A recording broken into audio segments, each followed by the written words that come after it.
Қайырлы күн баршаға. Бүгін біз бәріміз жақсы көретін өте оңай, әрі дәмі керемет творожная запеканка жасаймыз. Рецепт өте қарапайым. Бәрін араластырасың да пісіріп аласың.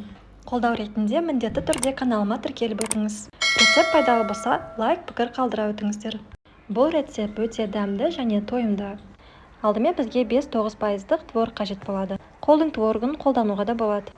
Содан соң 100 грамм қант, 100 грамм қаймақ, 3 жұмыртқа бөлме температурасында, шым-шым тұз және 30 грамм кукурузды крахмал қажет. Бұл запеканкаға дұрыс құрылым береді. Енді кезек жемістерде. Мен 100 грамм шие мен құлпынай қолдандым. Және де запеканка пісіруге осындай ыдысты қолдандым. Сіздерде кішігірім шұңқыр ыдысты қолдансаңыздар болады. Үстіне пергамент қағазы қажет. Енді ыдысымызға творогты саламыз. Егер творог ірі болса, блендермен езіп алыңыздар. Немесе пюре езгішпен езуге болады. Болмаса қолыңызбен араластыра беріңіз. Бастысы махаббатпен жасау.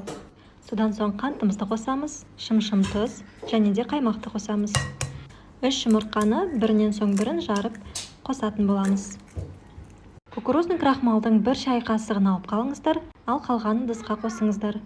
1 шай қасық крахмал жемістерді араластыруға қажет болады. Ыдысқа салған заттарды бәрін бір текті масса болғанша араластырып шығамыз. Міне бізге керек консистенция осындай болады. Енді жемістеріміз дайындаймыз.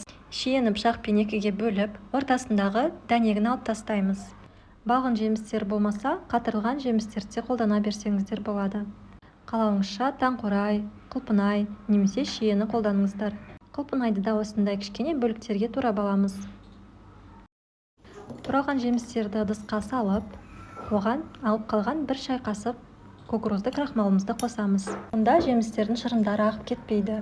Бірақ бұл міндетті емес, жемістерді қоспаға араластырып жібере салуға да болады, немесе үстіне сәндеп қоюға да болады. Егер қайсысы ұнаса, солай жасаңыз. Ыдысымызды алып, үстіне пергамент қағазын төсеңіздер.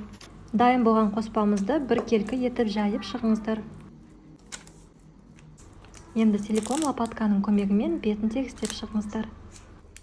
Қосымша ыдысымызды 1-2 қағып алыңыздар. Ішіндегі артық ауаны шығарып аламыз. Енді тураған жемістерімізді бәрін орналастырып шығамыз. Бәрі дайын, енді пісіріп аламыз.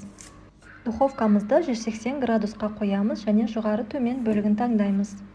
50 минут көлемінде пісіріп алыңыздар. Ал піскен кезде 15-20 минут духовканың есігін жартылай ашып қойыңыздар. Бұл оның шөгіп кетпеу үшін маңызды, яғни қалпын сақтайды. Осы уақыт ішінде үсті сәл тығыздалады, ал іші толық орнығып үлгереді. Енді әсемдік үшін бетіне қант ұнтағын сеуіп шықса болады. Ал толықтай суыту үшін оны ыдысымыздан шығарып, сеткаға орналастырып қоямыз. Суып болған соң оны кесе беруімізге болады. Міне қараңыздаршы, қандай керемет. Сырты алтын түстес, жеңіл қытырлақ қабық. Ал іші ауадай жұмсақ, кремдей нәзік болып шығады.